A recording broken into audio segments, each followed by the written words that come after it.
Alright, so I was finally able to get into a screening of Barbie. Took about a week just to find a showtime, and similarly to Oppenheimer, I was really only able to get in because I was by myself and there was like one lone seat free at the end of the row. Also, even a full week later, like half the people in my screening were dressed up in full pink. I love to see shit like that, and how busy the local theaters have been the past week makes me really happy. Honestly, really enjoyed the movie. It's super funny, they cast it pretty much perfectly, and goddamn, the set design is incredibly impressive. Actually, probably my favorite aspect of the movie. Everything in Barbie Land looks so awesome, like very glossy and clean, but also cheap, so it did feel like a doll world, you know? It would have been super easy just to half-ass it and have her just live in like a regular apartment painted pink or just drive a pink Porsche or something, but the fact that everything in their world actually is a toy or like fake just sells the whole concept so much better. I love the wonky physics in their world too, and the way everything just sort of floats around because they're being played with by the invisible hands. Margot Robbie and Ryan Gosling are obviously great in this movie, but not only because they perfected the aesthetic.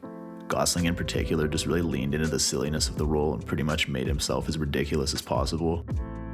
Always kind of nice to see a massive A-lister be cool with just essentially being the butt of like half the jokes in this movie and just overall make an ass of himself. The first half of this movie definitely rips. It's super fast paced and there's a ton of humor. It's a great mix of like simple physical comedy and the like existential dread / philosophical comedy that comes from Barbie's waking up process or whatever you want to call it. She's becoming aware of death, etc. As she gets into the real world, the movie definitely does noticeably slow down for a bit. That's understandable though, because they do have to like formulate a story and everything. Obviously they can't just mess around in Barbie Land for 2 hours. In the real world, I was surprised to see Will Ferrell pop up. That's always a welcome surprise. He definitely got a few big laughs out of me. Always does, really. I really like the concept of the woman that's playing with the Barbie in real life is somehow like transferring some of her worries to Barbie, because the dolls are usually only played with by blissfully unaware children who are thinking about mortality and stuff. Honestly, it's pretty meta and at times a little dark for a movie about a children's toy. But this movie is also very clearly aimed at adults who grew up playing with Barbies more so than kids who would have them right now. There's also clearly a ton of well thought out fan service in this movie. Like, I'm not familiar with them personally, but there were multiple times in the theater where they'd bring some playset out, for example the medical van when Ken injures himself surfing, and I'd hear people in my row be like, oh wow, no way I had that one. So even as someone that isn't up on all that, I definitely noticed it, and I'm sure it added to the experience for a lot of people. Michael Cera as Alan was probably my favorite side character. His brand of like awkward humor works perfectly here. Simu Liu actually cracked me up a couple times as one of the other Kens too. Don't think I've seen him in a comedy before, but he was great. Some pretty impressive dance numbers too, honestly. Like, I knew Ryan Gosling could definitely dance, but the whole cast has some pretty long choreographed numbers.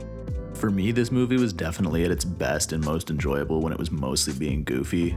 Like I said, the introduction of America Ferrera and her daughter into the movie is definitely necessary, but there are a couple times when them being there feels like it's slowing the movie down a bit, and some of the writing with their characters wasn't the best. Like, the daughter has one line where she legit referred to herself as a tween. Hey, maybe that's my bad and I'm just hella out of touch with the youth, but I have never in my life heard a kid refer to themselves as that. There are definitely a couple moments in the end too where it's like you're kind of having to try and figure out how serious they're being. Like, obviously there is a legitimate message in here about female empowerment and how males have historically been afforded way more career opportunities, etc. But the movie was still definitely primarily a comedy and was handling all these topics in a fairly lighthearted way. And just near the very end, they were maybe getting a bit too heavy-handed with it, trying to hammer the points home. Specifically for me, having the woman who invented Barbie show up at the end and monologue a bit was just a little too much. I recognized her in the cameo scene more around the middle of the movie. Personally, I think it would have been better to just leave it at that instead of bringing her back in the end. It just sort of fucked with the immersion in a weird way for me. I don't know, maybe I was just a little too stoned or something, but it felt a little weird. Overall though, honestly, this was a great movie. It's ambitious and the concept is pretty weird, but they pulled it off. Greta Gerwig did a great job with this being primarily a comedy. Obviously, she's made funny movies like Lady Bird before, but never anything this silly and lighthearted. I don't know what else they could come up with really plot-wise, but if they ended up making a sequel to this someday, I'd definitely be down. Anyway, yeah, that's pretty much all I got with this one. Let me know what you thought of it if you've seen it in the comments. Like and subscribe if you got a minute, that would be dope. And I'll catch you on the next one. Peace.